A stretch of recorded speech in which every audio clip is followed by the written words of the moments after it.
கொண்டானே அப்ப உள்ள காலத்திலே எல்லாம் இப்ப உள்ள மாறி எல்லா இடத்திலேயும் மரமட்டைகள் காடாக நிறைந்திருந்தது. ஆனா இப்ப காலங்கள் வர வர காடெல்லாம் அழிந்து இப்ப பெரிய பெரிய மண்டபங்கள் மாட மாளிகை கூட கோபுரமாகிவிட்டது. அந்த காலத்திலே இயற்கையே எழில் நிறைந்த சூழலாகவே அமைந்திருக்கக்கூடிய அழகான அந்த அர்ச்சுனாபுரம் என்று சொல்லக்கூடிய நகரத்திலே நகரம் ஒண்ணு உண்டு. எங்க பாரதத்திலே அர்ச்சுனாபுரம் என்று ஒரு நாடு உண்டு. ஆமா, 5 பஞ்சபாண்டவர்கள் ஆண்டு வரக்கூடிய நாடு. அதே மாதிரி அமைந்த நாடுதான் என்ன ஊரு? அர்ச்சுனாபுரம். அர்ச்சுனாபுரம் அப்பேற்பட்ட அந்த அர்ச்சுனாபுரமான நகரத்திலே சரி ஆதி ஒரு காலத்தில் ஆமா யார் யாரெல்லாம் ஆண்டு வருகின்றார் தெரியுமா? யார் யாரெல்லாம் ஒரு நாளையிலே ஒரு நாளையிலே அர்ச்சுனாபுரம் வந்து யாரெல்லாம் வந்து ராமலிங்க ராஜா இந்திராணி அம்மையும் மன்னவனும் தேவியும் மன்னவனும் தேவியும் அங்கே வந்து ஓடி வந்து மன்னவனும் தேவியும்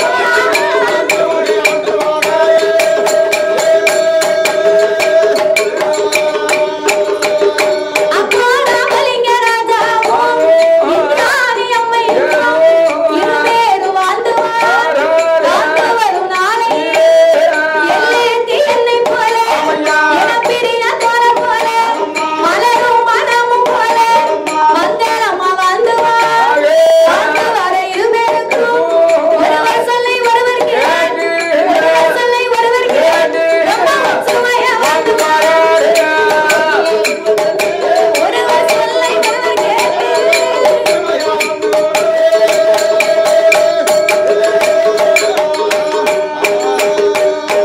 ராமலிங்க ராஜாவும் இந்திராணி அம்மையுமாக அந்த அர்ச்சுனாபுரத்திலே மன்னவன் தேவி மனமகிழ்ந்து வாழ்ந்து வருகின்றார். பொன்னவனும் தேவியுமாகவே குணமோடு வாழ்ந்து வருகிறார்கள்.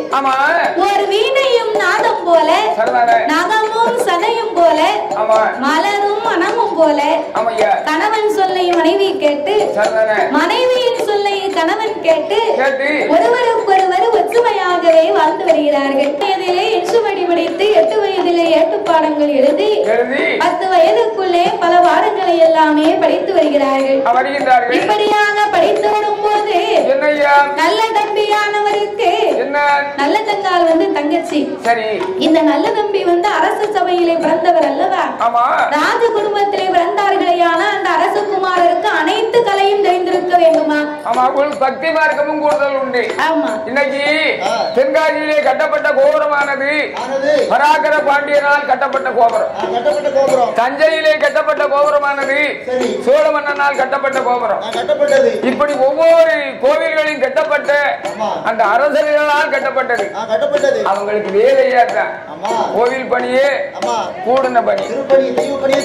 ஆமாய்யா, ஆலய பணியே அதற்கு அர்ப்பணின்னு சொல்லுவாங்க. அதை போல அரசு சபையிலே பிறந்தவர்களுக்கு அனைத்து கலைகளும் கற்றிருக்க வேண்டும் என்பதனாலே அந்த நல்ல தம்பி எப்பேற்பட்ட கலை பிடித்து வருகிறார் தெரியுமா? ஆனையேற்றம் குதிரை ஏற்றும்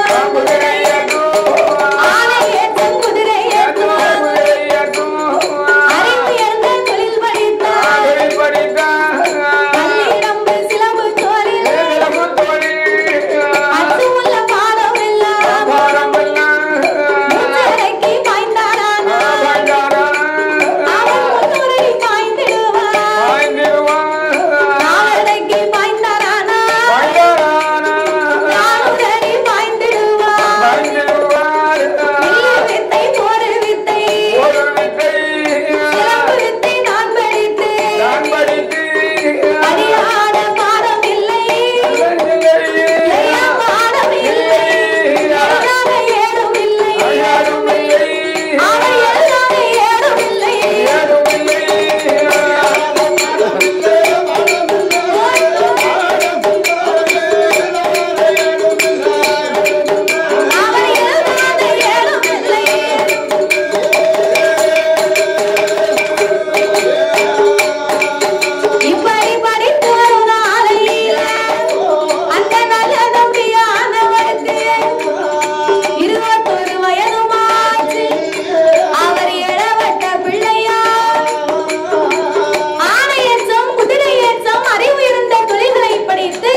இந்த நல்ல தங்காலையும் அவரோடு இப்படியாகவே வளர்ந்து கொண்டு வருகின்றார். நல்ல தங்கா வந்து சின்ன பிள்ளை, ஏன்னா அவருக்கு அடுத்து பிறந்தவர் இல்லையா? ஆமா. அப்ப சிறு பிள்ளையாகவே இருக்கக்கூடிய இந்த நல்ல தங்காலும் அண்ணனோடு இப்படி ஆனந்தமாக பால் சோறு நெய்யோடு உண்டு உறவாடி மகிழ்ந்து வாழ்ந்து வருகிறார்கள். அந்த பிள்ளை செல்வத்திற்கு ரெண்டு பேருக்கும் எந்த குறையுமே கிடையாது. அப்ப இந்த ஒரு நாளை பார்க்க தன்னுடைய தகப்பனாக இருந்தக்கூடிய ராமலிங்க ராஜாவுக்கு தன் மூத்த மகனாகப்பட்ட இந்த நல்ல தம்பிக்கு திருமணத்தை முடிக்கணும், நமக்கு வயதாகிவிட்டது, கண்ணுள்ள போதே கதிரவனை வணங்கணும்னு சொல்லுவாங்க. அதனால நம்ம கண் பார்வை மங்கிக் கொண்டிருக்க நம்ம பிள்ளைக்கு காலகாலத்துல ஒரு கல்யாணம் ஒரு கால் கட்டு ஒண்ணு போடணும். கால் கட்டு போட்டாருன்னா உள்ள வீட்டுக்கே வருவான் பாத்துக்கோ. இன்னைக்கும் நம்ம பெத்தவங்க சொல்லுவாங்க, ஏலே கணேசா சரி இருக்கட்டும் தாத்தா இப்ப சொன்னாலும் சொல்லுங்க தாத்தா ஏழை கணேசாமா. கணேசம்னா உங்க பேர் மட்டுமா இருக்கு? நீ சின்ன பிள்ளையா இருக்கும்போது உங்க அம்மா உன்னை எப்படி கூப்பிடுவாங்க? கூப்பிடுவாங்க. அதுதான் கூப்பிட்டு பார்த்தேன். கணேசங்க வாடா அப்படின்னு கூப்பிடுவாங்க. சரி உன்னைய விட்டுரு, நான் எங்க தாத்தா கூப்பிட்டுக்கிடுவேன். ஏலே ஆனந்தி, உனக்கு வயசு 7-8 வயசு ஆகுது. ஒரு கடைக்கு போனா கடைக்கு போக மாட்டுக்க, ஒரு வேலை பாருன வேலை பார்க்க மாட்டுக்க அப்படின்னு அந்த அம்மா ஏசுவா பேசுவா. ஆமா. அப்ப கொஞ்ச நாள் அப்படியே ஏசி ஏசி வேலை ஏவிக்கிட்டு இருப்பா. கிட்டத்தட்ட ஒரு 21 வயசு 18 வயசு வந்துடுதுன்னு வையே, அதோட வீட்டையே மறந்துடுவான் பாத்துக்கோ. வீட்டை விட்டு காலையில வெளியே போனோம்னா பள்ளிக்கூடம் எல்லாம் படித்து முடித்து வேலைக்கு போகக்கூடிய நேரத்துல இந்த மொபைல் போனை பார்த்துட்டு பிள்ளைங்களோட விளையாண்டுகிட்டு அப்படியே வீட்டை விட்டு போனா சாயங்காலம் 12 மணிக்கு தான் வீட்டுக்கு வருவான் பாத்துக்கோ. அம்மா போன் போட்டா நீ போனவை நான் வருவேன், ஓயாமே போடக்கூடாது அப்படிப்பா. அப்ப இந்த அம்மா பாப்பா அப்படியா வந்தான்னு சொன்னா வீட்டுல இருக்கா பாருங்க கிழவி, அவ ஆட்சியை உறங்கட மாட்டான். ஏன்னு கேட்கணும். அதாவது ஏன் ஆட்சி அவங்கிட்ட சொல்லி எனக்கு ஒரு கல்யாணத்தை முடிக்க சொல்லி. கல்யாணம் முடிக்கணுமோ? ஏழை பேர பிள்ளை ஒன்ன மாதிரி ஆசைப்பட்ட பிள்ளை சொல்லத்தானே செய்யும். அவ உறக்கத்தை கெடுத்து ஏழை ஏன் உறக்கத்தை அவங்கள கெடுக்க, நீ நேரே போய் உங்க அப்பங்கிட்ட சொல்ல வேண்டியானே. எனக்கு அப்பாட்ட சொல்ல தைரியம் கிடையாது. அப்ப இந்த அம்மா கிட்ட இப்படி கேட்டாலும் தாய் தகப்பங்க சொல்லுவாங்க, இன்னைக்கு என் பேச்ச நீ கேட்க மாட்டுக்கடா, நாளைக்கு உனக்குன்னு ஒருத்தி வந்து உன் கண்ணத்தை பிடிச்சு எதுங்குவா பாரு, அன்னைக்கு தாமலே நீ அடங்குவா அப்படின்னு சொல்லி அவனுக்கு ஒரு கல்யாணமும் முடிச்சு வைப்பாங்க. என்னைக்கும் 12 மணிக்கு வீட்டுக்கு வாரவே அம்மா கல்யாணம் முடிஞ்ச உடனே போன் போடுவா. என்னங்க நீங்க எங்க இருக்கீங்க, நேரம் ஆச்சு, வீட்டுக்கு வாங்க சாப்பிடுவோம்னா 10 நிமிஷத்துல வாரேன் போன வையும் பாரு. நம்ம ஒரு 10 நிமிஷம் அரை மணி நேரம் எதிர்பார்த்து பாப்பா, வர மாட்டாரு. மறுபடியும் ஒரு போனை போடுவா. என்னங்க எப்ப வருவீங்க? கொஞ்சம் நேரம் ஆகும். அப்படியா?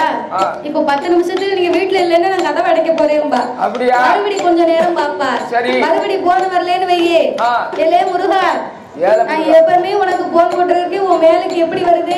புருஷனுக்கு மதிப்பை பாருங்க. நான் சாப்பிடணும்னு உன்னை அப்பலே கூப்பிடுறதே உனக்கு வர முடியலையா அப்படின்னு கேட்டா போனை வைக்கிறதுக்கு முன்னால வீட்டுக்கு வந்துருவேன். அதேதான். அதனாலதான் சீக்கிரம் காலகாலத்துல கால் கட்டு போட்டு ஒரு ஆண் வந்து நல்ல வழியில நடக்கணுமான ஒரு பெண்ணுடைய அதிகாரத்தோட உரிமையோட அவரை கண்டிக்க கூடியது இருந்ததுன்னு சொன்ன அவர் கரெக்டா வந்துருவாரு. அவன் என் வீட்டுல ஆஜிருக்கா பத்தியா என்ன எதிர்பார்த்து நிப்பா, எதிர்பார்த்து நிக்கும் போது ஆனா டிவி ஓடிக்கிட்டு இருக்கும், நாடகம் நடந்துகிட்டு இருக்கும், நாடகத்தை விடாம பாப்பா.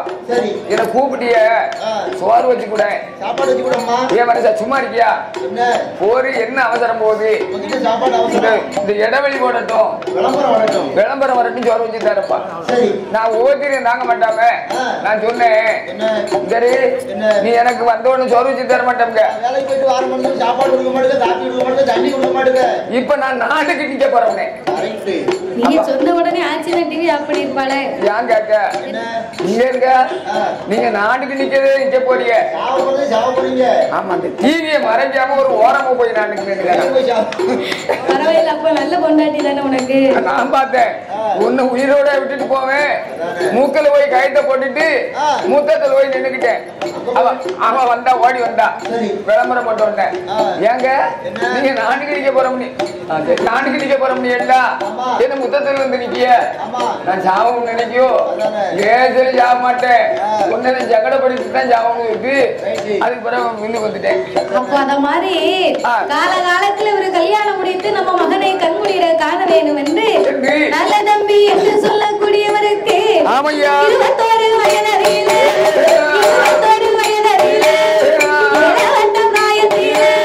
கல்யாணம் முடிக்கவே கண்முடியிட பார்க்கவே மாலை மனம் முடிக்கவே மந்தரமா பார்க்கவே திருமணம் முடிக்கவே திருமணம் முடிக்கவே அவரே போட்டி பார்க்கவே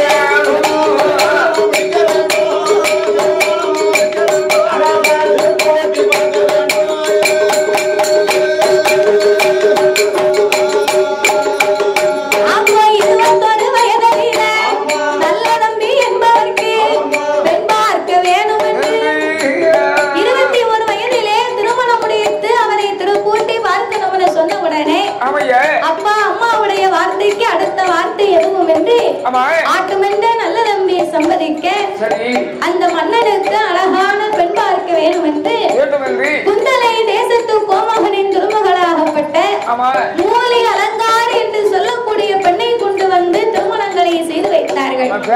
இதற்கு இடையிலே தன்னுடைய அம்மாவாகப்பட்ட இந்திராணி அம்மா உடல்நல குறைவால் இறந்து விட்டார்கள்.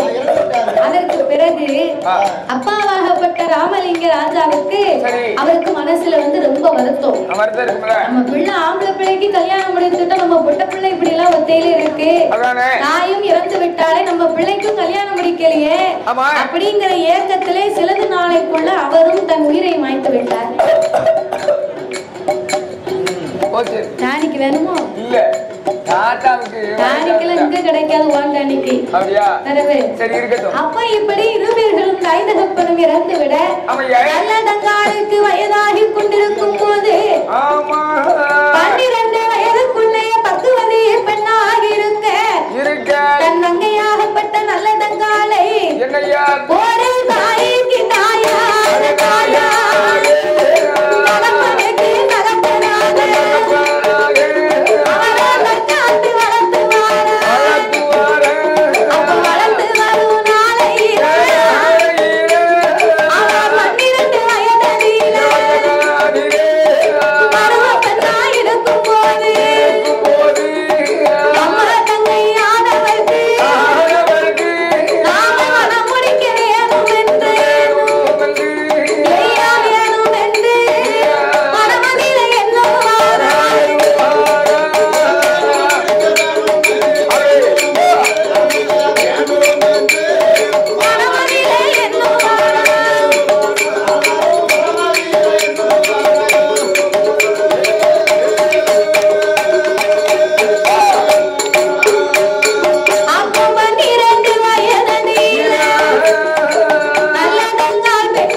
அண்ணனாக இருந்தவர் அம்மா அப்பாவாக மாறி தாய்க்கு தாயாக தகப்பனுக்கு தகப்பனாக வளர்த்து வந்தார். தங்கைனா ஒரு தாய்க்கு சமமாக வைத்திருந்தாரா. அப்ப இந்த நல்ல தங்காளுக்கு 12 வயதாகி விட்டது. நம்ம தங்கைக்கும் நம்மள மாறி கல்யாணம் முடித்து குடும்ப குட்டியோடு குளம் தலைக்கு அவளை வாழ வைக்க வேண்டும் என்று நல்ல தங்காளுக்கு சீக்கிரத்திலே மாப்பிள்ளை பார்க்க ஆரம்பித்தார் இந்த நல்ல தம்பி. அப்ப மாப்பிள்ளை பார்க்க ஆரம்பித்த உடனே மானா மதுரையிலே வாழ்ந்து வரக்கூடிய அந்த நாட்டு மன்னனை கொண்டு வந்து தன் மகளுக்கு மணமுடிக்க வேண்டும் என்று இந்த நல்ல தங்காளுக்கு திருமணங்களை முடித்து வைத்தார்கள். அப்படியாகவே திருமணங்களை முடித்து வருகின்ற போது இந்த நல்ல தங்காள் வெண்கோடிக்கு மானா மதுரையில மன்னனுக்கு கட்டி வைத்தார். கல்யாணம்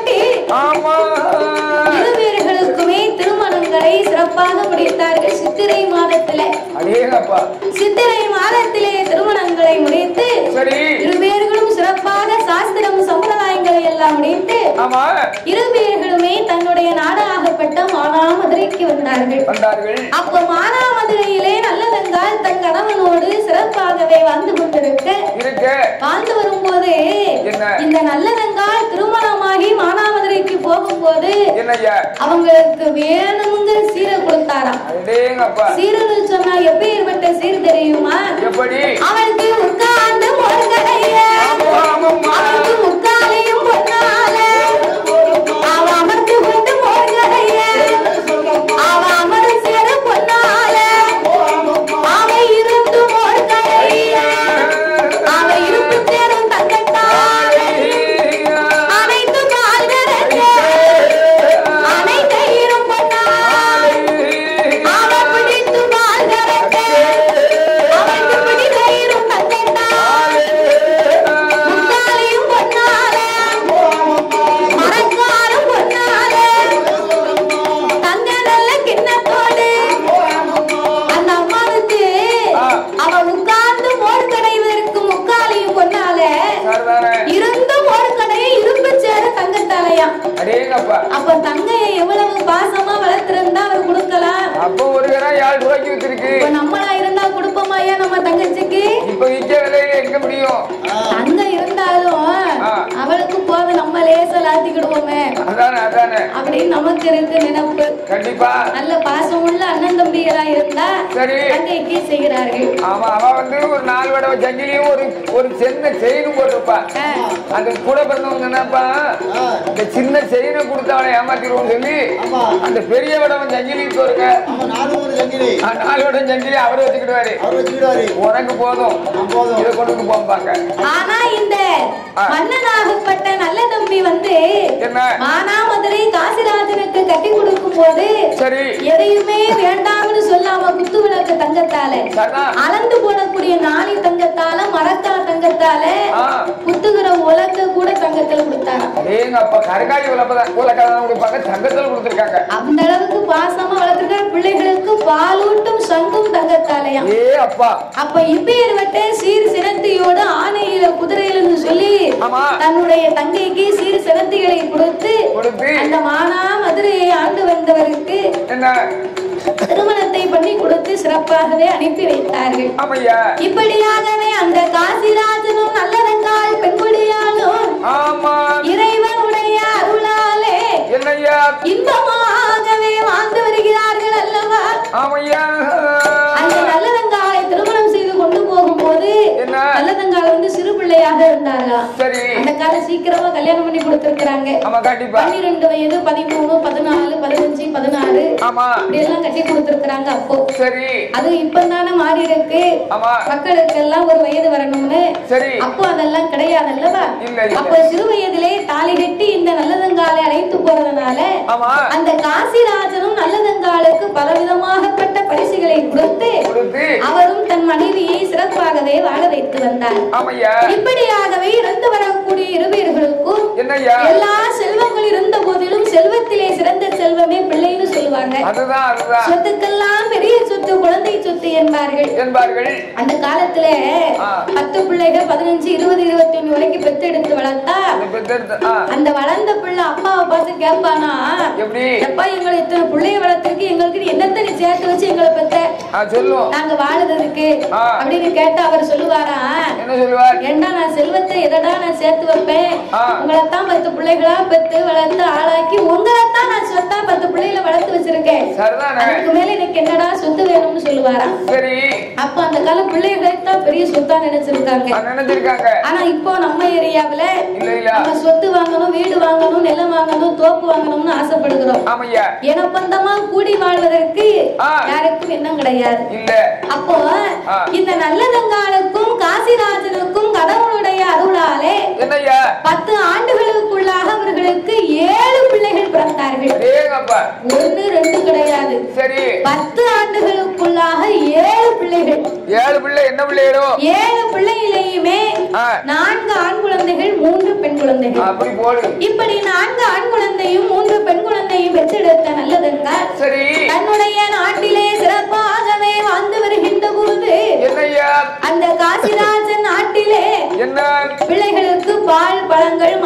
அவர்கள் இப்படி நெய்யும் சோறுமாக அரண்மனை வீட்டு பிள்ளையாக வளர்ந்து வருகிறார்கள். 12 வருடங்களாக சிலது நாட்கள் ஆகிவிட்டது. அந்த மானாமதுரையிலே காசிராஜனுடைய நாட்டிலே 12 வருடமாக பாரமழை பொழியாமல் நாட்டுக்குள்ளே பஞ்சம் வந்து சேர்ந்தது. அது எப்பேற்பட்ட பஞ்சம் தெரியுமா? எப்படி ஐயா?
அப்ப நாட்டுக்குள்ளே காலமழை பொழியவில்லை, காடுகளை விளையவில்லை, பருவமழை பொழியவில்லை, பருவமே செழிக்கவில்லை. இப்பேற்பட்ட பஞ்சங்களாக இருக்கும் போது அந்த மானாமதுரையில காசிராஜன் அரண்மனை சார்ந்த சுத்துப்பட்டி கிராம மக்களுக்கு சாப்பாட்டுக்கு வழியே இல்லை. அப்போ காசி மகாராஜனிடத்திலே மந்திரி வந்து சொன்ன உடனே, அண்ணா காசி மகாராஜா, நாட்டு மக்கள் எல்லாம் இப்படி பட்டினியும் வசியுமாக இருக்கிறார்களே, நாம என்ன செய்வது அப்படின்னு உடனே அப்போ காசிராஜன் தன்னுடைய மனைவி வைத்திருக்கிறாளே ஆடை ஆபரணங்கள், அரண்மனையில இருக்கக்கூடிய பொருள் தேர்ந்து போச்சு, தானிய கடங்களை போட்டு வைத்திருந்த தானியமும் தேர்ந்து போச்சு, அரண்மனையில இருக்க கஜானாவையும் வித்தாச்சு. அது போக தன் மனைவியினுடைய நல்லதங்கால் கொண்டு வந்து சீராகப்பட்ட அவர் போட்டிருக்கக்கூடிய ஆடை ஆபரணமும் அவர் போட்டிருக்கக்கூடிய தங்க தாலியும் மிச்சம் இருக்கு. அப்ப தன் மனைவியை கூப்பிட்டாரா, மனைவியை கூப்பிட்டு அவள் வைத்திருக்கக்கூடிய உடைமலைகளை கலைத்து கொடுக்க சொன்னார். நாட்டு மக்கள் பசியாற்றுவது இந்த மன்னனின் கடமை அல்லவா? பெற்றதாய் பிள்ளைகளுக்கு பசியாற்றும் கடமை போல் என் கடமையாகப்பட்டது. அதனால இந்த உடைமையை கொண்டு போக அதை கொடுத்து விட்டாராம். அப்ப நல்லதுங்கால் கண்ணீர் விட்டு அழுதானா, இந்த நாட்டு மக்கள் பஞ்சத்தை தீர்ப்பதற்கு நான் என் உடைமைகளை எல்லாம் கலத்தி கொடுக்கிறேனே, இந்த தாலியாவது நம்ம போட்டிருக்கலாமே, கணவன் கொடுத்ததல்லவா அப்படின்னு தாலியவே பார்த்து கொண்டு கடைசியிலே கயிறை போட்டு தாலியை மட்டும் கலத்தி கொடுத்தார். அப்ப இதனை கொடுத்து மந்திரியை போய் பசியாற்ற சொன்னார். அப்பவும் மக்கள் பாதி பேர் பட்டினியாக இருக்கிறார்கள். மந்திரி மறுபடியும் அரண்மனைக்கு வந்து, காசிராஜா நீங்கள் கொடுத்த உடமையினால் மக்கள் பசி ஆறவில்லை, என்ன செய்வதுனால்? அப்போ ராஜா போட்டிருக்கிறாரே உடைகள் அலிகலன்கள், அந்த ராஜா வைத்திருக்கக்கூடிய தலையில் வைத்திருக்கிறாரே மணிமகுடம் இருக்கிறது, அது ஒண்ணு மட்டும்தான் இருக்கு. அந்த மணிமகுடம் மட்டும் பாராமல் மன்னன் தன் கடமையாற்றுவதற்கு அதையும் கலத்தி கொடுத்தாராம். அப்போ உடைமைகள், அவர் அணிந்திருக்கக்கூடிய ஆபரணங்கள், மணிமகுடத்தை எல்லாம் கலத்தி கொடுக்க மந்திரி அதையும் கொண்டு போய் வித்து பக்கத்து நாட்டிலிருந்து மக்களுடைய பஞ்சங்களை தீர்த்தான். அப்பவும் தீரவில்லை, பஞ்சத்தில் மீளாதவர்கள் அடுத்த நாட்டுக்கு அனுப்பி வைக்கப்பட்டார்கள். அப்ப இப்படியாகவே பஞ்சம் தீராமல் இருக்க இப்படியே சிலது நாட்கள் கழிந்தது.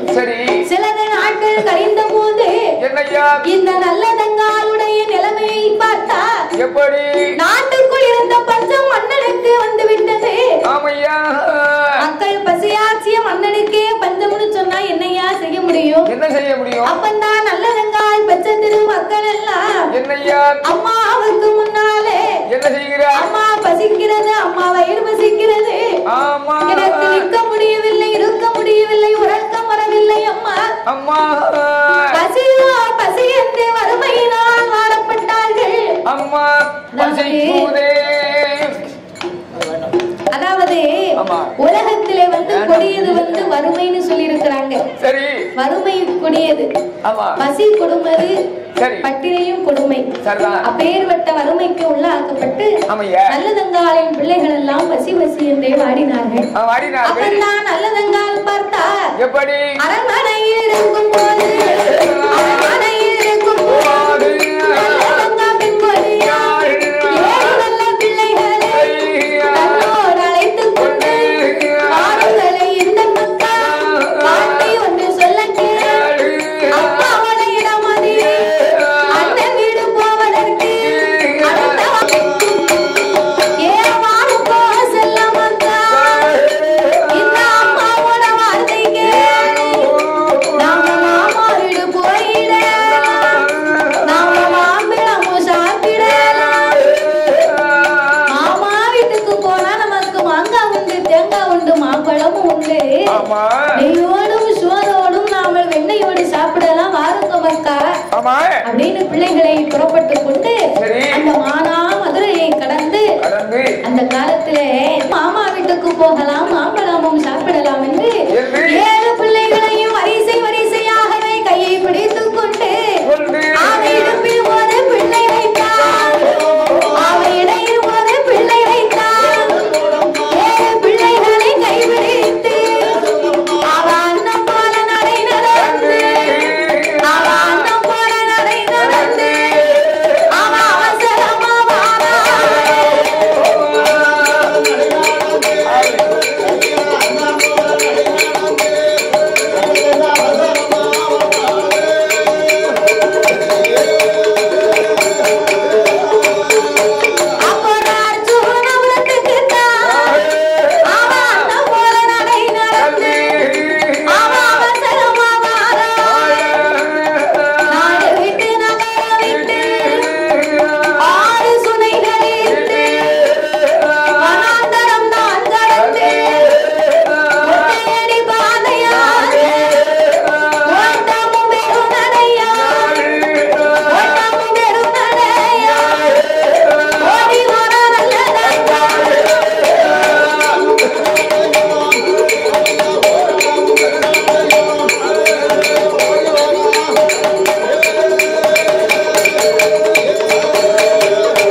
நீர் சுனைய பார்த்தா அங்கேயும் தண்ணி கிடையாது.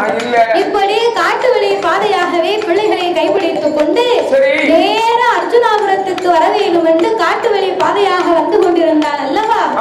அந்த அர்ஜுனாபுரம் காட்டு வழியாக வரும்போது தன்னுடைய அண்ணனாகப்பட்ட நல்ல தம்பி பார்த்தார். நல்ல தம்பி ஏன் வந்திருக்கிறார்னா, அவர் காட்டுக்குள்ளே தன் பிள்ளைகளுக்காக நாட்டு மக்களுக்கு வேட்டையாடுவதற்காக அந்த நல்ல தம்பி காட்டுக்குள்ள வேட்டைக்கு வந்திருந்தார். அப்ப வேட்டைக்கு வந்திருக்கும் போது தன்னோடு இருக்கக்கூடிய பிரதானிதிகள் மந்திரிகள் எல்லாம் அவரோடு இருக்க இந்த நல்லதங்கால் அண்ணனாய் கண்டு அண்ணாவே நல்ல தம்பி அப்படின்னு அவர் ஓடி போய் அண்ணான்னு சொல்லி ஆபீஸில் அணைத்து கட்டினா பாருங்க. நல்ல தம்பி கண்ணீர் முட்டி கண்ணீர் மழுத வீசை ரெண்டும் துடி துடிக்க அவ்வளி கண்கள் ரெண்டும் செவ்வளி அனல் பறக்க ஐயோ என் தங்கையே நல்லதங்காள் உனக்கு இப்படி ஒரு கதை வர வேண்டுமா? வேட்டைக்கு வந்த காட்டுக்குள்ள வீதியிலே உன்னை நான்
பிள்ளைகளோடு அழுது புலம்பினார்.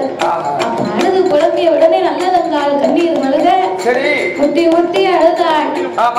அடித்து அழுதாள் அண்ணனுக்கு முன்னாலே. அண்ணாவே நல்ல தம்பி, நான் அர்ஜுனாபுரத்தை விட்டு போன அந்த மானாமதுரையிலே பஞ்சம் வந்தது. என் உடைமைகளை வித்து பார்த்தேன். நாட்டு மக்களும் பசியாரவில்லை, நாங்களும் பசியாரவில்லை. ஒரு கட்டத்துல நாட்டு மக்கள் பசியாச்சு, எங்களுக்கு பசியாச்சு யாரும் இல்லை அண்ணா. அதனால என் பிள்ளைகள் எல்லாம் வறுமையினால் வாடுகிறார்கள். அம்மா பசிக்குது, வயிறு பசிக்குது என்று வாடி நிற்கிறார்கள் அண்ணா. என் பிள்ளையின் முகத்தை பாருங்கள். என் பிள்ளையின் பசியாரவில்லையானா செத்து விடும் போல இருக்கு அண்ணா. அதனால நீதான் எனக்கு ஏதாவது உபகாரம் செய்யணும்னு உன்னை தேடி வந்தேன் நான். தங்கையே நல்லதங்கா, நீ அஞ்ச வேண்டாம், அலைய வேண்டாம். நம்ம அர்ஜுனாபுரம் அரண்மனைக்கு போனா அண்ணி உன்னை எப்போ வருவான்னு காத்திருக்கிறார். நம்ம அண்ணி மூலி அலங்காரி இருக்கிற, அவளை போய் பாரு, உன்னை ஆசாரப்படுத்தி உபசாரப்படுத்துவா. அதனால நம்ம அரண்மனைக்கு போனையானா நம்ம அர்ஜுனாபுரத்து அரண்மனையில தெற்கு நல்ல மூலையிலே நல்ல மூலையிலே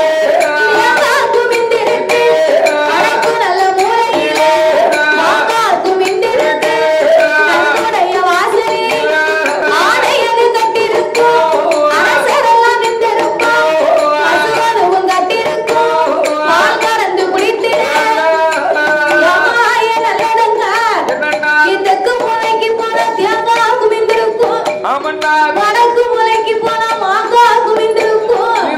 நம்ம அரண்மனை வாசல்ல பெரிய ஆணை கட்டி இருக்கு. அதுக்கு பக்கத்திலே ஒரு பசுவும் கட்டி இருக்கு. நீ பிள்ளைகளுக்கு பால் கறந்து கொடுக்கலாமா? பாலும் பழமும் தேனும் தினையும் இருக்கிறது, நீ சென்று சாப்பிடு.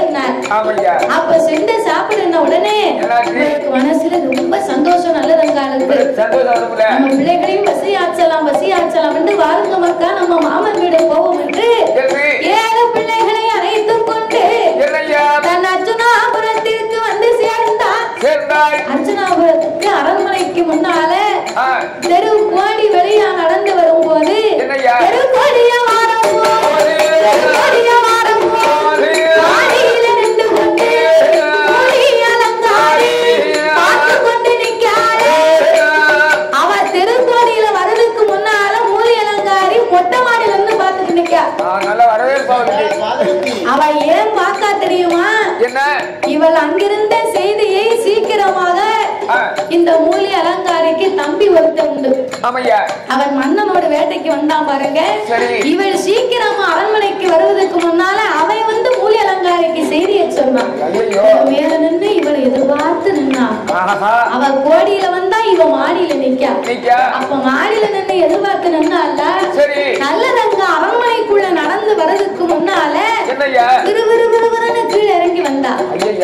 இறங்கி வந்தவா வந்த உடனே அவளை வாணி கேட்டாளா, வந்தனம் செய்தாளா, எதிர்பார்த்து நின்னாளா? அதாவது தன்னுடைய கணவனுடைய தங்கையாகப்பட்டவள் வந்து ஒரு பிள்ளை மாதிரி. அந்த குணம் கூட இல்லாம வந்த உடனே இரும்பு கேட்ட இழுத்து அடைச்சா. அவ கதவை அடைக்கணும், சும்மா அடைக்கல, ஈரமண்ண அள்ளி வச்சு சிக்கனை இழுத்து பூட்டினா. ஈரமண்ண வச்சா கதவை திறக்க முடியுமா ஐயா? முடியாது, சாதாரணமா திறக்க முடியாது. அப்ப இரும்பு கேட்ட பூட்டுவா, ஈரமண்ண வைப்பாளா, ஈரமண்ண வைத்தல்ல, இரும்பு கேட்ட பூட்டுவா, தாழ்வாழ போடுவா, சுவத்து பானைதான் எடுத்து சுவத்தோட வைத்து வைத்தார். சுவத்து பானை எடுத்தார். சாப்பாடு ஆக்கி வச்சதெல்லாம் எடுத்து தானிய கடவுக்குள்ள கொண்டு ஒளிச்சு வச்சா. முக்கல அங்க இங்க இருக்கக்கூடிய என்னென்ன சாப்பிடக்கூடிய பண்டம் பலகாரம் பல வகை அத்தனை எடுத்து கொண்டு வந்து தானிய குடங்களை மறைத்து வைத்து மூலி அலங்காரி என்ன செய்தா தெரியுமா? தன்னுடைய ஆடை ஆபரணங்களை கலத்துனான்.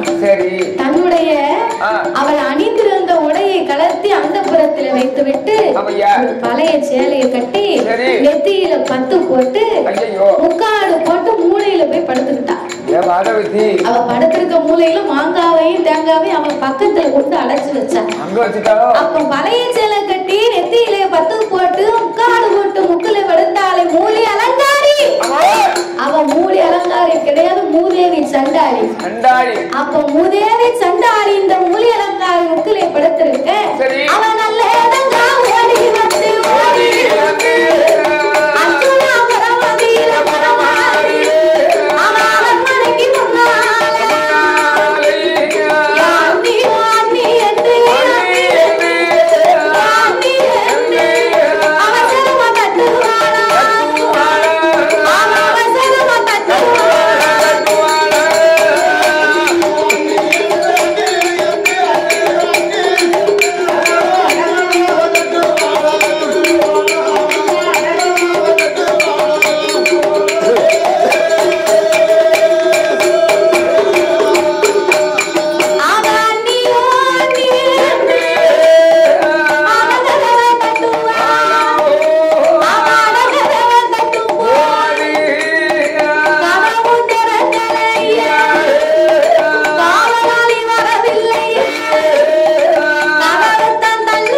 ஆமையா.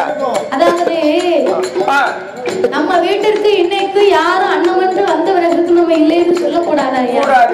அதாவது கடவுள் வந்து உலகத்தை படைத்திருக்கும் போது சரி நரகம் என்றும் சொர்க்கம் என்றும் இரண்டாக பிரித்தாராம்.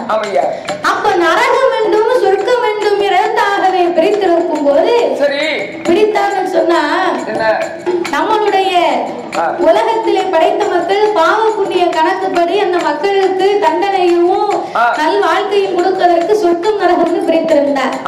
அப்ப இந்த கடவுள் வந்து கடைசி காலத்திலே மக்களுக்கெல்லாம் கணக்கெழுதும் போது நல்லவர்கள் கெட்டவர்கள் என்று கணக்கெழுதினார்களாம். அப்போ நன்மை செய்த எல்லோரையுமே கடவுள் வந்து நீங்க சொர்க்கத்துக்கு போங்க, நீங்க சொர்க்கத்துக்கு போங்க அப்படின்னு அனுப்பி வைத்துக் கொண்டே இருந்தாராம். அப்ப சொர்க்கத்துக்கு போன மக்கள் எல்லாம் இந்த கடவுளிடம் வந்து கேட்டார்களாம், கடவுளே ஆண்டவா நாங்கெல்லாம் என்ன செய்தோம் எங்களை நீங்கள் சொர்க்கத்துக்கு அனுப்பி வைத்தீர்கள். அப்ப கடவுள் சொன்னாரா, நான் பூமியில் பசியோடு இருந்தேன், எனக்கு நீங்கள் பசி ஆற்றினீர்கள். நான் பூமியில் வறுமையோடு இருந்தேன், என் வறுமையை போக்கினீர்கள். நான் வஸ்திரம் இல்லாமல் இருந்தேன், எனக்கு நீங்கள் வஸ்திரத்தை கொடுத்தீர்கள். நான் தங்குவதற்கு இடம் இல்லாமல் இருந்தேன், நீங்கள் எனக்கு தங்குவதற்கு இடத்தை கொடுத்தீர்கள்.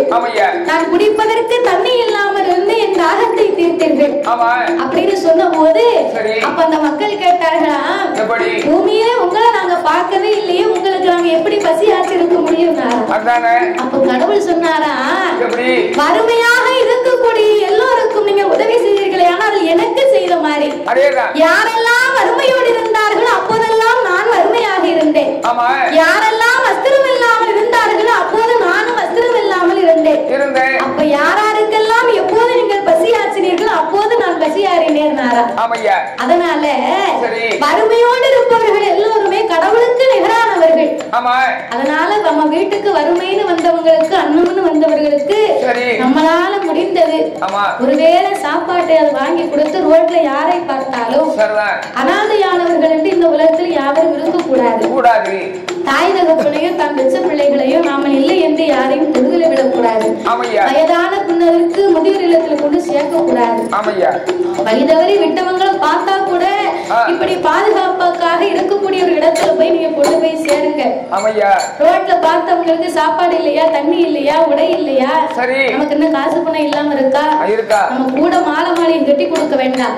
நம்மளால முடிந்தது ஏதாவது ஒருவேளை சாப்பாட்டுக்கு வழியை நம்ம கொடுக்க வேண்டும். அப்ப இந்த மூலி அலங்காரி நல்லதங்கால அரண்மனைக்கு வந்து கதவை தட்டி கொண்டே இருந்தா, அன்னையே என் கால்கள் இருக்குது, கதவை திறங்கள். அம்மாவே தாயே, என் பிள்ளைகள் பசியோடு இருக்கிறார்கள், கதவை திறங்கள் என்று ஓங்கி கதவை தட்டி கொண்டிருந்தார். தாழ்பால் திறக்கவில்லை, காவலாளி வரவில்லை. அப்பந்தான் பார்த்தால் இந்த நல்லதங்காள் பிள்ளைகள் போடும் சத்தத்தை பார்த்து, ஐயோ கடவுளே, என் பிள்ளைகளுக்கும் பசியாற்ற வேண்டுமானால்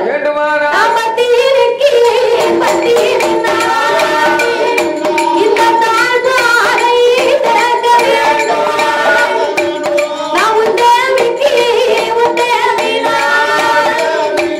நான் ஒரு பிள்ளைக்கு தாயா,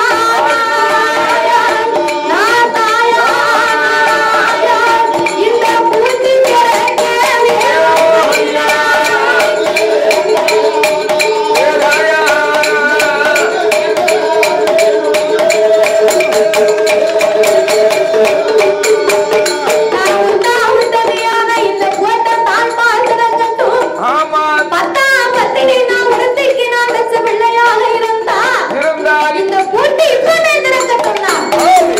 சிறிது நேரத்திலே கதவு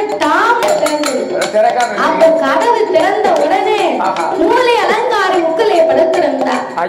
அன்னையே, என் கதவை திறக்கவில்லை, என் பிள்ளையின் முகத்தை பாருங்கள், பசியோடு இருக்கிறார்கள் அப்படின்னு அடித்து புரண்டு அழுதார். இந்த பிள்ளைகள் கதவை திறந்த உடனே ஒரு மருத்துவர் வந்து, ஒரு நோயாளி ஒரு மருத்துவரை கண்டா என்ன ஆனந்தப்படுவாரோ, பசியை வாடி இருக்கக்கூடிய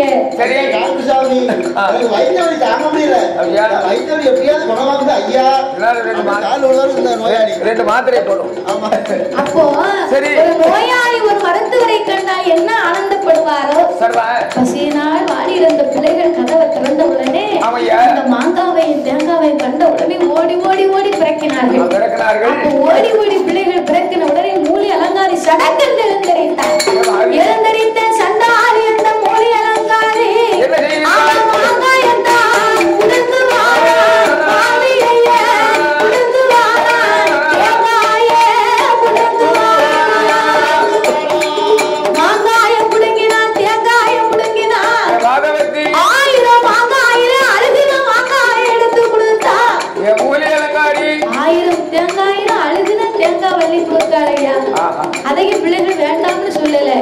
பிஞ்சு விரல தன் கையிலே பிடித்து வைத்திருந்த மாங்காவையும் தேங்காவையும் பிடித்து எடுத்து அதை போட்டு விட்டு அழுதுனா மாங்காவையும் தேங்காவையும் கொடுக்க அதையும் பிள்ளைங்க வேண்டாம்னு சொல்லல. வாய் நிறைய தன்னுடைய உடம்பெல்லாம் வடிய வடிய அந்த தேங்காவை மாங்காவை தின்றாங்க. அப்ப இதனை கண்டால் நல்லதற்கா அவன் முட்டி முட்டி அழுவாள். அவன் முகத்திலேயோ அடித்தாள். அவன் தாய் மனதில் தாங்காமல் அவன் புரண்டு புரண்டு அழுதாள். அவன் உடம்பிலேயோ அடிப்பாள். ஐயையோ கடவுளே, என் பிள்ளைக்கு இந்த விதி வரும் என்று தெரிந்திருந்தால் நான் பிள்ளை வச்செடுக்க மாட்டேன். என் மக்களுக்கு இந்த விதி என்று வருமானால் நான் மகளை வச்செடுக்க மாட்டேனே. அப்படி என்று அழுது புலம்பி அன்னையே அண்ணன் தான் என்னை அனுப்பி வைத்தார். ஏன் என் பிள்ளைகளுக்கு இப்படி ஒரு கொடுமை? பிள்ளைகள் எல்லாம் பசியினால் வாடுகிறார்கள். உடனே பிள்ளைகள் எல்லாம் அத்தையே அத்தையே ஆவி சுத்தி கட்டி மாங்காய் தேங்காய் தருவாளான்னு பிள்ளைகளாம் சுத்தி சுத்தி சுத்தி வருது. மூலி அலங்காரி எட்டி உதைத்தார். சொன்னதை விட செத்தல் சொல்லியிருக்கலாம். சொல்லியிருந்தா அது ஒரு வைராக்கியம் தான். அப்ப இப்படி காலாலை உதைத்து இடிய அப்பதான் இந்த மூலி அலங்காரி ஒரு பிள்ளைக்கு பசி ஆத்தணுமா? நானே உடம்புக்கு சரியில்லாம படுத்திருக்கிறேன். ஒரு பிள்ளையின் பசி ஆத்தணும் நினைத்தா இந்த பிடி இந்த பானை, இந்த பிடி கேப்பர், இந்த பிடி பச்சை மட்டை, இதை வச்சு உன் பிள்ளைகளுக்கு என்ன ஆகுமோ சாப்பாடு ஆக்கி கொடு. அரிசியை கொடுக்கிறதுக்கு அவ வீட்டு சொந்த பந்தங்கள் வந்து அவர்களை உபசரிக்க எடுத்து வைத்திருக்கிறார். அப்ப இந்த நல்லதங்காலுக்கு ஓட்ட பானையும் பச்சை மட்டையும் ஆண்டு மாறன கேப்பேன். 7 ஆண்டு மாறன கேப்பேன். ஆண்டு மாறன கேப்பையில என்னையா இருக்கும்? ஒரு கேப்பைக்கு 9 ஓட்டை. கடுதலையும் சின்னது. அப்ப அதுல என்ன சத்து இருக்கும்?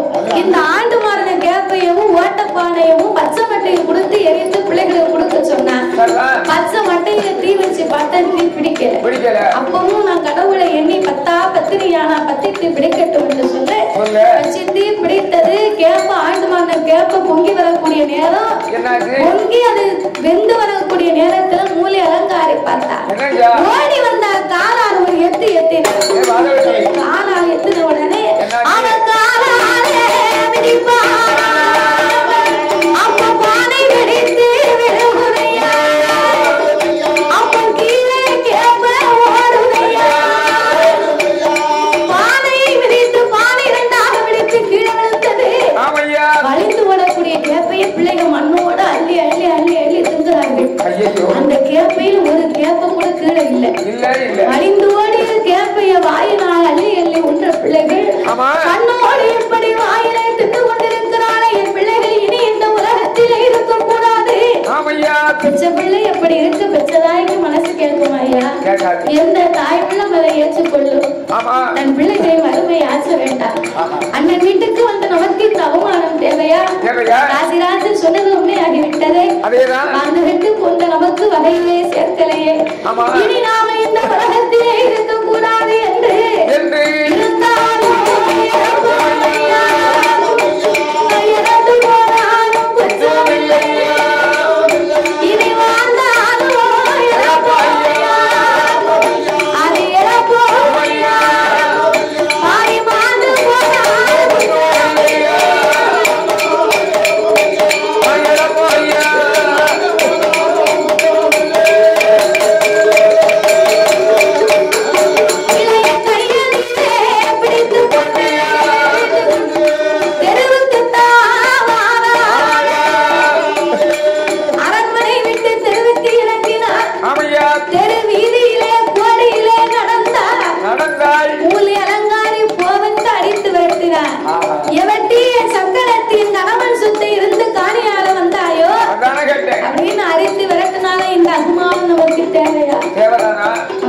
சொல்லி பிள்ளைகள் அந்த மண்ணோடு அந்த கேப்புக்குள்ள அள்ளி சாப்பிட்டதை தாய் உள்ளம் தாங்காம இத்தனைக்கு அவ எதுவுமே சாப்பிடல அந்த நல்லதங்கா. பிள்ளைகளில் பசியாச முடியுமான்னு ஓடி ஓடி பார்த்தாள். அவமானப்பட்டு வாழ்ந்தால் இழப்பனுமா வாங்க அது குற்றம் இல்லை, இருந்தா இழப்பம் இறந்து போனால் குற்றம் இல்லை என்று அவர் திருவழியால் கைபிடித்துக் கொண்டு வரும்போது உள்ளவர்கள் எல்லாம் பார்த்தார்கள். அம்மாவே நல்லதங்கா, உனக்கு சரி வர வேண்டுமா? எங்கள் வீட்டுக்கு நீ வந்தையானா உனக்கு பச்சரிசி குத்தித்தாலும் பாலும் கலந்து தானும் உன் பிள்ளைகள் பசியாறி போகலாம் என்றார்கள். அண்ணன் வீட்டுக்கு வந்து நான் அடுத்த வீட்டுக்கு போக சம்மதிக்க முடியுமா? அண்ணன் வீட்டுக்கு வந்து அடுத்த வீட்டுக்கு போன எங்க அண்ணனுக்கு கேவலம் இல்லையா? அரசர் வீட்டு குடும்பத்தால் அண்டை வீட்டுக்கு நாங்க வரமாட்டோம். சந்தனம் தொட்டால் சாமி தொட மாட்டேன், குங்குமம் கட்ட கையால் நான் கூலி தொழிலாக போகும் அப்படின்னு அண்ணனை தேடி வந்தேனே, நான் இனி எங்கேயும் வரல அப்படின்னு சொல்லி திருவரையை நடந்து வந்தார். அப்பா காட்டு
ஆட்களை ஆட்டு இடையர்களை கூப்பிட்டு ஐயா இந்த பக்கத்துல பாலும் கிணறு இருக்கா, என் பிள்ளைகளுக்கு தண்ணி தாகமா இருக்கு, ஆனா தண்ணி தேவை, நீங்க பாலும் கிணறு இருந்தா பாருங்க.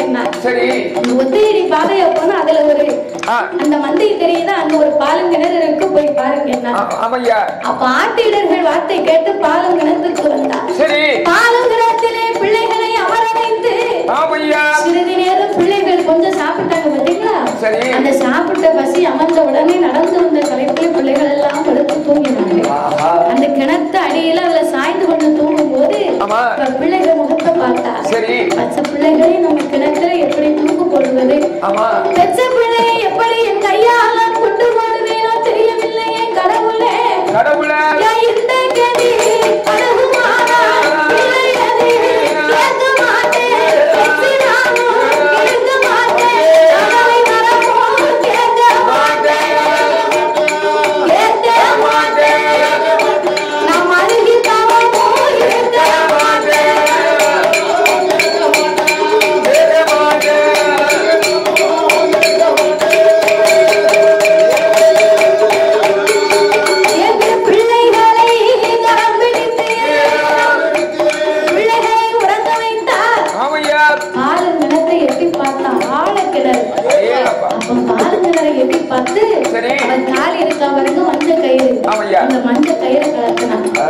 பிள்ளைகள் வைத்திருந்தா அழுகுன தேங்காய் அழுகுன மாங்காயை இருந்தா அதையும் அப்பவும் பிள்ளைகள் கையிலேயே வைத்திருக்கு.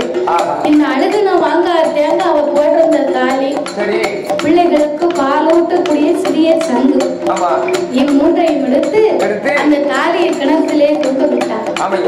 கிணத்திலே தொங்க விட்டு அந்த தாலியும் என் கடவுளே, நான் கலத்தி வைத்திருந்த தாலி என் அண்ணன் தட்டுக்கும் என் கணவனுக்கு மட்டுமே இது தாலியா தெரியணும், மத்தவங்க கண்ணுக்கெல்லாம் இது கருங்கல்லாத்தான் தெரியணும் அப்படின்னு சொல்லி அந்த தாலியை கலத்தி வைத்தார். மாங்காயை ஒரு பக்கம் வைத்தார், அழுகுன தேங்காயை ஒரு பக்கம், சிறிய சங்கு பாலூட்டும் சங்கை தாலிக்கு பக்கத்துல வைத்தா அண்ணன் வந்த அடையாளம் தெரியும்னு அவர் நடந்து வந்த தடத்திலே ஆவரம் இருக்கு பாருங்க, அந்த செடியை ஒடிச்சு வழியில போட்டுக்கிட்டே வந்தா. அண்ணன் வந்தா நம்ம செத்த தரமாவது தெரியணும் இல்லையா, ஆமா இந்த மாங்கல்யம் கொண்டு ஈமக்கரைகள் செய்தாதான் அண்ணனுக்கு போன இடத்திலே செல்வம் இருக்குமா அப்படின்னு சொல்லி அவ வழிகாட்டி ஆவரம் முப்பை உடைத்து வழியிலே போட்டு கொண்டு வந்தார். உறங்கி கொண்டிருந்த பிள்ளைகளை பார்த்து ஐயோ நான் பெற்ற மக்களுங்க நான் உங்களை பெற்று எடுத்து பேருக்கு வளர்த்து ஏற்றுங்க நாட்டு மக்கள் வறுமை தீர்த்து எனக்கு உங்கள் வறுமை தீர்க்க முடியவில்லையே என்னை மன்னித்து விடுங்க மக்களே என்று ஒவ்வொரு பிள்ளைகளாக கையில எடுத்தார். பிள்ளையத்தான் கையில எடுத்து கையில எடுத்து அவன் கிணத்துக்குள்ள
ஆறு பிள்ளைகளை உள்ளிடத்து போட இவங்க போடக்கூடிய போது போட்ட அறையை சட்டத்துல மூத்த மகன் நுழைத்துக் கொண்டார்.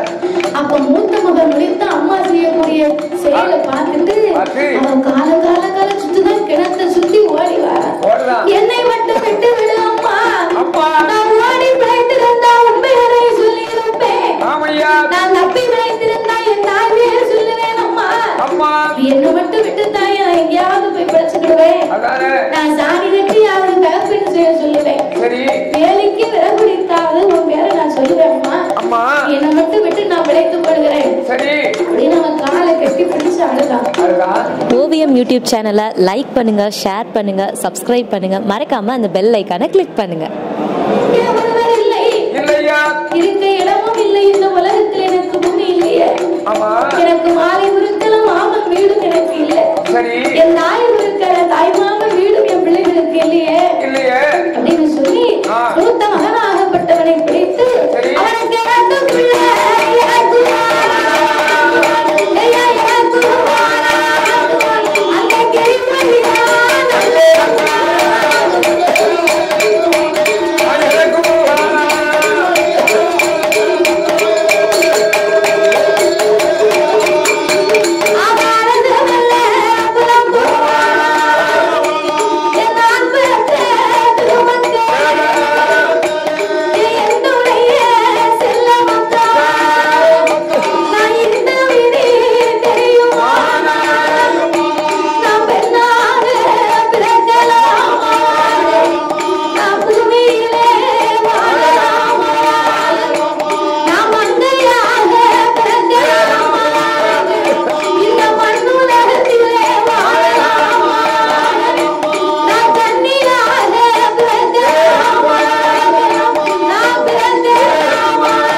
அப்பேற்பட்ட நான் பாதகத்தி ஆகிவிட்டேனே இனி இந்த உலகத்தில் என் பிள்ளைகள் எல்லாம் இருந்து என்ன செய்வேன் நான் கணவனை தேடி போனா அவரும் என்னை சேர்க்க மாட்டார் போக வேண்டாம்னு சொன்னார் நான் தானே கேட்கல அதனால கணவன் அவள் பேச்சை நான் மீறி வந்தேன் அப்படின்னு சொல்லி நானும் ஆண்டு வழிய வேண்டும் என்று அவள் தலையை உழைச்சு விட்டார்.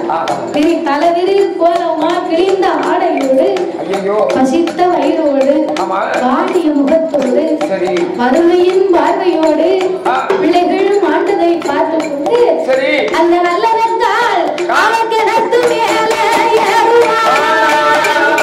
அவன் கனவுத்தான் நினைப்பான்.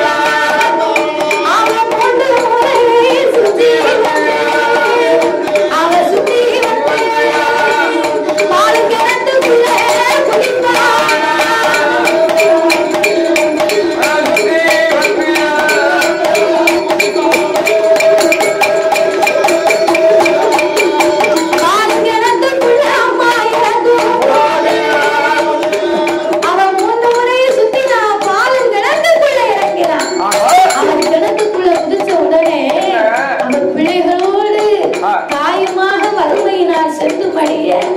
பிள்ளைகளோடு கதறல் சத்தத்தோடு அம்மா பசிக்குதே அம்மா பசிக்குதே என்ற சத்தங்களோடு அவன் வாழ்ந்து மடித்தான்.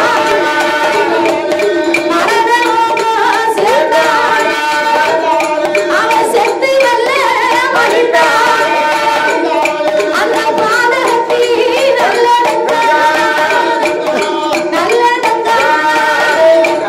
கிணத்துல அவன் பிள்ளைகள் எங்க இருக்கு, நான் மூத்த பிள்ளை எப்படி இருக்கு, செத்தமா மாண்டமா மணிந்தமான்னு தெரியாம அந்த கிணறு முழுக்க முடியா படர்ந்திருந்ததா. அவன் முடியே பிள்ளைகளை மூடி மறைத்ததா. அப்போ 16 அடி முடி அவள் பிள்ளைகளை மூடி மறைக்க செத்த பணமாக தன் முகம் மட்டும் தெரிய அப்படியே கட்டையாக மிதந்தாள். அப்படியாகவே மிதந்து கொண்டிருக்கும் போது இவள் செத்து 3 நாட்கள்ல அவள் விதிய பாருங்க. 3 நாட்கள்ல மானாமதுரையிலே மழை பொழிந்த நாடு செழித்ததாம். அப்போ மானாமதுரையிலே மழை பொழிந்த நாடு செழிய காசிராஜன் தன் மனைவி அழைக்க வேண்டும் என்று வந்து கொண்டிருக்கிறார். இவர் வரக்கூடிய நேரத்திலே நல்லதங்காலின் அண்ணனாகப்பட்ட நல்ல தம்பி அவர் 2-3 நாளா காட்டுல இருந்து ஒரு வாரம் அப்ப வேட்டைக்கு போனாங்கன்னா காட்டிலே தங்கி விடுவார்களாம். அப்ப இவர் வேட்டை முடிந்து வீட்டுக்கு திரும்பி அரண்மனைக்கு வந்து பார்த்தார். அரண்மனைக்கு வந்து பார்க்கும் போது தன் பிள்ளைகளை காணவில்லை, தன் தந்தையை காணவில்லை. அம்மா மூலி அலங்காரி, என் தங்கை வந்தாளே, சாப்பிட்டாளா, உறங்கினாளா, என் பிள்ளைகளின் பசி ஆத்தினாயா அப்படின்னு உடனே அப்ப மூலி அலங்காரி சொன்னா, உங்க பிள்ளைங்க வந்தாங்க, பாலும் சோறும் பசியும் ஆச்சினேன், மாங்காயும் தேங்காயும் மாம்பழமும் கொடுத்தேன், பச்சரிசி சாதம் பொங்கி படப்பாக போட்டேன், பிள்ளைகளுக்கு தங்க தொட்டிலை செய்து பிள்ளைகளை வரவழைத்து படுக்க வைத்து வெஞ்சாமரம் கொண்டு வீசினேன். அன்னை வந்தாதான் சாப்பிடுவேன் புறப்பட்டு போயிட்டாங்க.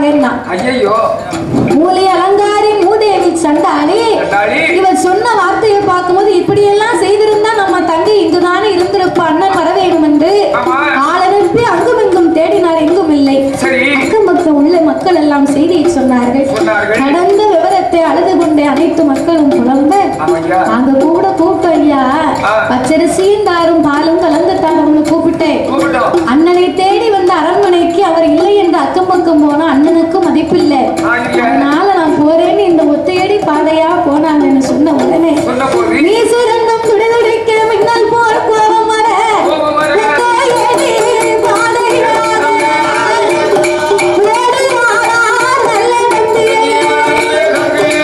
அவர் ஒத்தையடி பாதைய காட்டுக்குள்ள வந்தார்ல, அர்ச்சனாபுரம் காட்டுக்குள்ள வரும்போது இந்த ஆவணமலையை ஒடிச்சு போட்டா பாருங்க.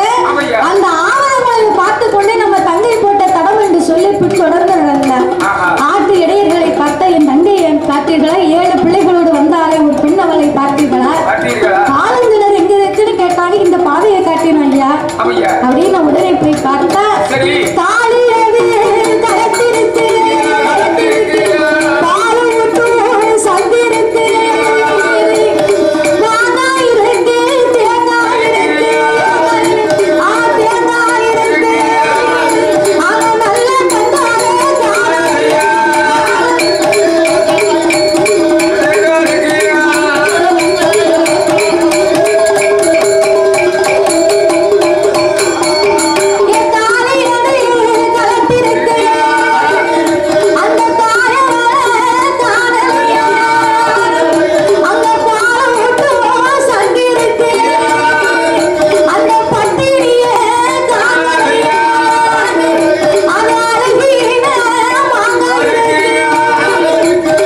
சடை உழைந்து அந்த கிணறெல்லாம் பத்தி இருக்க கிணறு கருங்கருங்கரும் இருக்கு. அவள் முகம் மட்டும் தெரிந்ததா. அப்ப முகத்தை பார்த்த உடனே அடித்து புரண்டு அழுதாள். என் அன்னையே நல்லதங்காள், உன்னை தந்தையாக வைத்தேனா, என் தாயாக நான் நினைத்திருந்தேன். அண்ணனோடு பிறந்து உனக்கு இந்த கதி வர வேண்டுமா? இக்கோலத்திலே உன்னை பார்ப்பதற்கு இந்த இறைவன் எனக்கு எழுதினாரா?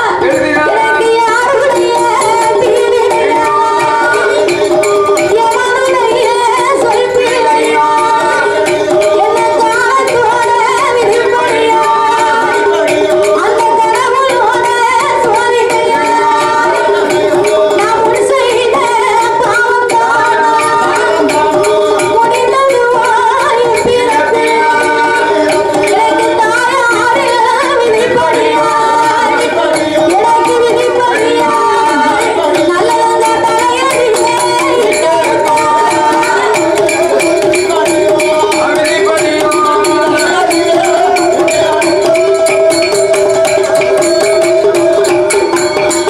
எனக்கு யாருடைய தீவினையை, எவனுடைய சொல் பிழையா, காலத்தின் விதிப்படியா, எனக்கு கடவுளார் சோதனையா, உன் கூட பிறந்து உன்னை காப்பாற்ற துப்பில்லாத பாவியாகிவிட்டேனே என்று நல்லதங்காலையும் பிள்ளைகளையும் கிடத்தை விட்டு வெளியிறக்கி அழுது புலம்பிக் கொண்டிருந்தார் அந்த நல்ல தம்பி. மானா மதுரையிலிருந்து வந்தாரே காசிராஜன், அந்த அச்சுனாபுரத்துக்கு காட்டு வழியா வரும்போது அவரும் அந்த பாதைத்தான். ஏன்னா அந்த காலம் பாதையெல்லாம் காட்டு வழி பாதை. அப்போ இந்த பாதையா வரும்போது நடந்ததை கண்டு கொண்டார் காசிராஜன். தன்னுடைய மனைவி மாண்டு கிடந்ததை கண்டு தன்னுடைய சம்சாரம் இல்லாத உலகத்திலே தானும் இருக்கக்கூடாது. அதாவது ஒரு மன்னன் வந்து எந்த ஒரு ஆண் மகனாக இருந்தாலும் ஒரு மனிதன் வந்து எதை வேண்டுமானாலும் இழக்கலாம், எவனும் ஒரு தாரத்தை மட்டும் இழக்கக்கூடாதாம். அதாவது ஒருவன் பெற்ற தாயை இழந்தானையானால் தான் பெறக்கூடிய அறுசுவை உணவு போகுமா, தந்தையை இழந்தானையானால் தான் பெறக்கூடிய கல்வி போகுமா, உடன் பிறந்தவரை இழந்தோமையானால் ஒரு பொசம் போனது மாறியா, தன்னுடைய சொந்த பந்தங்களை இழந்தவர்களுக்கு உறவை இழந்தவர்கள் மாதிரி. ஆனால் எவன் ஒருவன் தானத்தை இழக்கிறானோ அவன் அத்தனையும் இழந்து போவானா. அதான் சம்சாரம் இல்லைன்னா சகலமும் சர்வ நாசம் இருக்காங்க. எதை இழந்தாலும் ஒரு மனிதன் தன்னுடைய தானத்தை மட்டும் இழக்கக்கூடாதாம்யா. அதாவது தன் பிள்ளைக்கு தாயினால் சில காரியங்கள் செய்ய முடியும் ஒரு வயது வரைக்கும். ஆனால் தானத்தால் மட்டும்தான் தன் கணவனுக்கு எதையும் செய்ய முடியுமா? அதான் தாய்க்கு பின் தானம்னு சொல்லி இருக்கிறாங்க.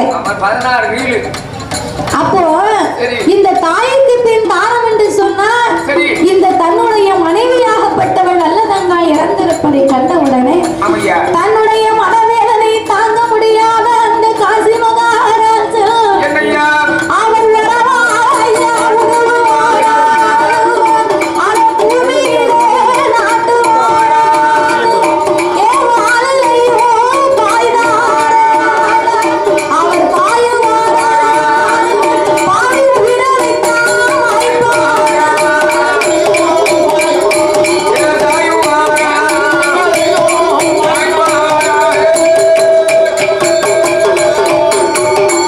தன்னுடைய மனைவி இல்லாத இந்த பாரதியிலே நாம இருக்கக்கூடாது என்று வாழ்ந்து மடிய வேணும் என்று காசி மகாராஜா.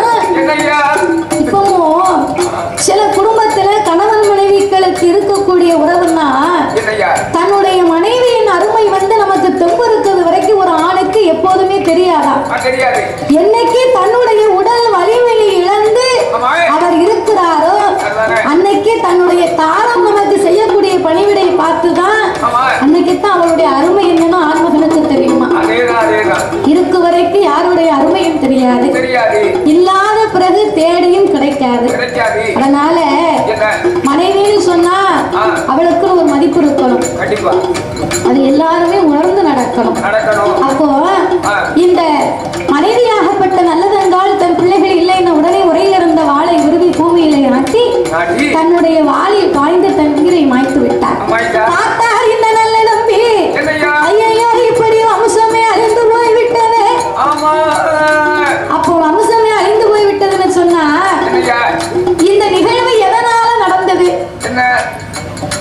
இவங்களுடைய சாவுக்கு காரணம் என்னவாக இருக்கும்? எப்படி இருக்கும்? இவர்களுடைய வறுமைக்கும் இறப்புக்கும் காரணம் என்று சொன்னால் வறுமை ஒரு காரணம். அதையும் தாண்டி வக்ர குணம் படைத்த மூலி அலங்காரியின் கொடுமை ஒரு காரியம். அதாவது மனிதனுக்கு மனசுல ஈரம் இருக்கணும். மனிதநேயமே இல்லாமல் வாழ்ந்தா இந்த நல்லதங்கால போல உலகத்தில் எத்தனை உயிர்கள் வாழ்ந்து கொண்டேதான் இருக்கும். மனிதநேயம் என்னைக்கு இந்த மண்ணில் இருக்கிறதோ எல்லாரும் மனிதனுடைய மனதிலும் இருக்கிறதோ அன்னைக்கு தான் இந்த கொடுமை ஆரம்பிக்கும். மூலி அலங்காரியை போல சில மூலிகள் இன்னும் இருக்கிறார்கள். அதனால எல்லோரும் மனித நேயத்தோட நடக்கணும். பசியை யாசனம் வறுமையை நீக்கணும்.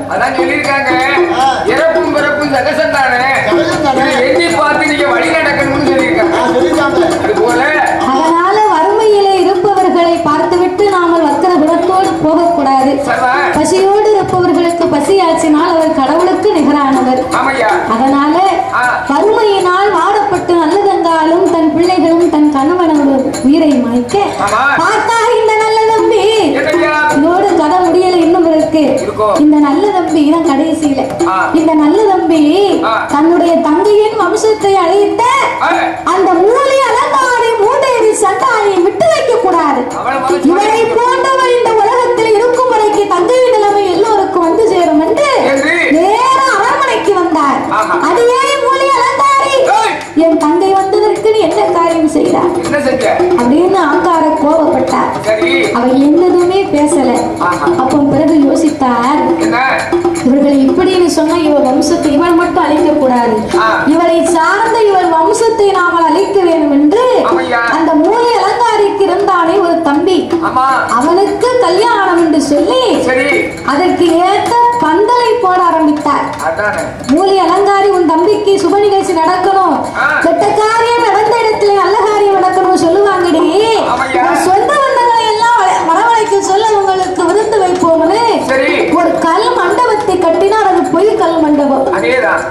பொய் கல் மண்டபம்னா அந்த காலம் இந்த மாதிரி பந்தல் கிடையாது. அரண்மனையில கல் மண்டபம் தான். அப்போ ஒரு பொய் கல் மண்டபத்தை கட்ட சொல்லி உறவினர்களை எல்லாம் அங்கே அமர வைத்தார். மூலி அலங்காரியை தன் அரண்மனையில வைத்திருக்க ஆட்கள் கூட்டம் ஏற ஏற ஏற பொய் மண்டபம் ஆழ்கப்பட்டது, இடிந்து விழுந்தது. புதிய கட்டடா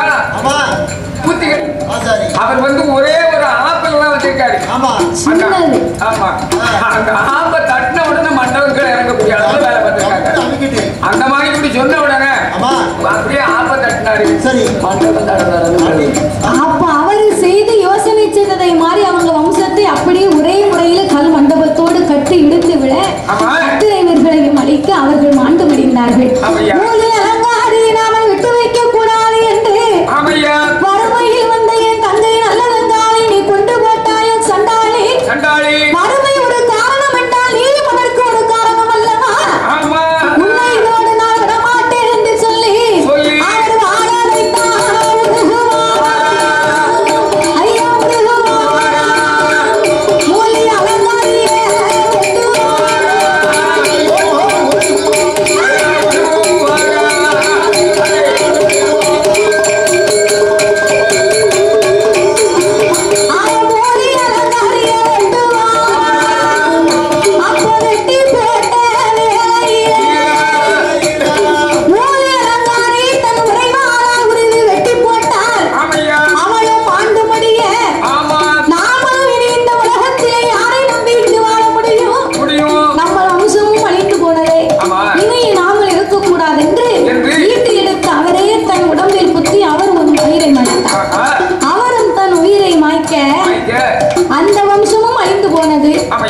இந்த வம்சமும் அழிந்து போனது.